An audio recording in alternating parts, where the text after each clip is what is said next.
WNT 2 KILL U now you die. And I'm gonna try and sell this model. So before the lesson starts, if you're interested in actually buying this model specific, DM me at cctsn02@gmail.com. But anyway, let's go to the lesson. So I just rigged another Vtuber model, and I feel like the quality is good enough where now I can try to teach other people how I made my model look like this.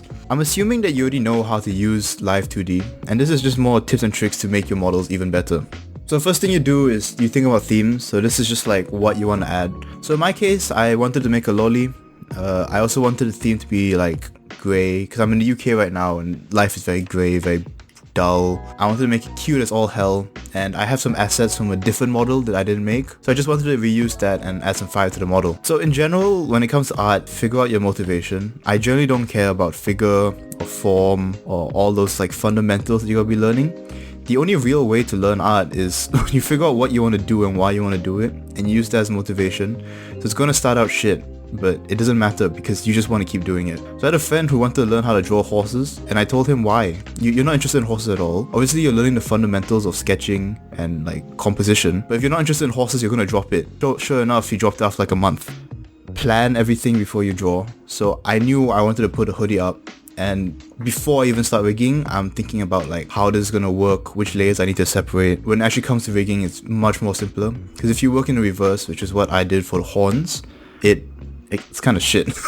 A really cool trick I have is when I'm doing my hair, I always add this one layer of gradient to everything, and it kind of unites everything together. So what I do is I take like a hair base and I just have all these hair strings popping out of it, and then I'll shade everything, so make sure that the intersections kind of make sense, and then I'll just add a gradient on top of all of it just to make it look like it's one true composite piece. For VTuber models, other than the planning of what you want to do, I try not to let myself be restricted. I generally don't care about the rigging part. So the art, I just go crazy. 10, 20, 30 hair pieces is fine. That is for future me to think about and actually rig. But right now, I think it looks good having all these pieces, so I'm just gonna have all these pieces. And I think that's a good fundamental when you're rigging the art. Don't care about the next step. You now and you in the future are two different people. When it comes to rigging, I have a few tips and tricks. For the eyes, when they smile or when they frown, I try to make the eyes slightly bigger or slightly smaller. Even when it's already at full size, it's not realistic, but it's better at expressing emotions when the eyes grow big and grow small. I also have it where the eyes will bounce when they close and open, so when they open, they just like shrink a bit and then bounce. If you rig, you know what I'm talking about. There's the light. I just made the light follow the eye motion or the head motion, so it bounces left and right. It's just all these really small things that nobody's going to notice, but it adds a lot more expression to your character. When it comes to the mouth, I always try to imagine what kind of mouth I want and then rig it, and I don't reuse the mouth asset for each model. I like it so that each model has its own personality there.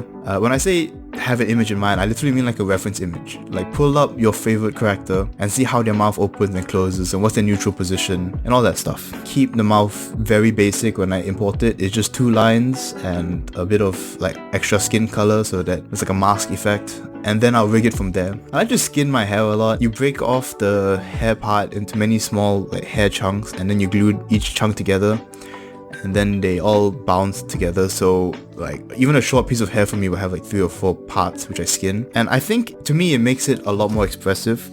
And it takes forever. I've used a bunch of shortcuts to try to speed up the process, but when I have 8 pieces of hair and all of them have to be skinned, it actually takes forever. But I think it's worth it. It really adds this like dynamicity to the model. Yeah, and when I rig it, I try to make it so that every single piece of hair is on a different like timer, different pendulum model and stuff, because you really want this chaos in the hair. Because most people, when they move their hair, it's not just one chunk moving, it's everything flowing together. You're really trying to go for that dynamicism. In general rigging, I always say to push yourself, don't repeat the same thing twice. So when I first started learning how to rig, then the next one I was learning how to add animations. The next one I'm trying to add different kind of animations. For this model, I'm adding like actual animations, not just deforming the body, but different frames of animation. So it came out looking really choppy, but I don't mind because I'm still learning how to rig. It's always a continuous process. So every different model, I'm going to try to push myself, do something new. I'm not going to repeat the cat ears. I'm going to try something new. I'm going to add animation. I'm going to add a different kind of horn, add a different kind of skull. Remember how I said of the mouth that you want to re-rig the mouth every time? Just to give each model like its own individual personality. When it comes to other assets, you can reuse them. So I had this glasses asset from a different model and I think it came out really well, and I didn't really want to re-rig an entire glasses asset. So what I did is I just copy and pasted it, and I think it looks good. It looks fine. Obviously there's a bit of jankiness to it, but I don't mind. It's just a good idea to reuse assets. There's no shame in using what you've done before. There's also no shame in re-rigging. You need to match this balance where it's yours, right? Because most of the model, what I'm doing is I'm just following what I feel looks right at the moment. There's no right way to do it. There's no wrong way to do it. You just vibe it, you know? Literally every step I do in this process, I'm not following a guide or something. I'm just feeling it in my heart. Except for this one step. When you initialize it, you put it up to as high quality as you can while it fits the page. Then you have to manually move everything so that there's no clipping errors when you actually export the model. That is a rule that you have to follow. And I just figured that out for this model. So all my other models, there's like weird clipping effects everywhere, but I just figured it out. And obviously it goes without saying that you should test your model. I think everyone knows that. Even in this model, it's like my 15th model, there's still problems with it all the time. Anyway, that's my quick lesson in 10 minutes of how to make your model look slightly better. Maybe some of them could be quite obvious to you. I don't know. There's not many guides online and I don't like watching other people make videos. So I'm making a video instead. If you made it to the end of this video, hopefully you can make your models nicer. But if you have any issues with your model, you can type in the comments and I can try to help it. If neither you nor me know how to fix it, we can all try to solve it together. Thanks for watching. Like, comment, subscribe. I think I'm going to take a break from making models just for a little bit. I really enjoy the process, but I'm more an artist than anything else, so I like to practice different things.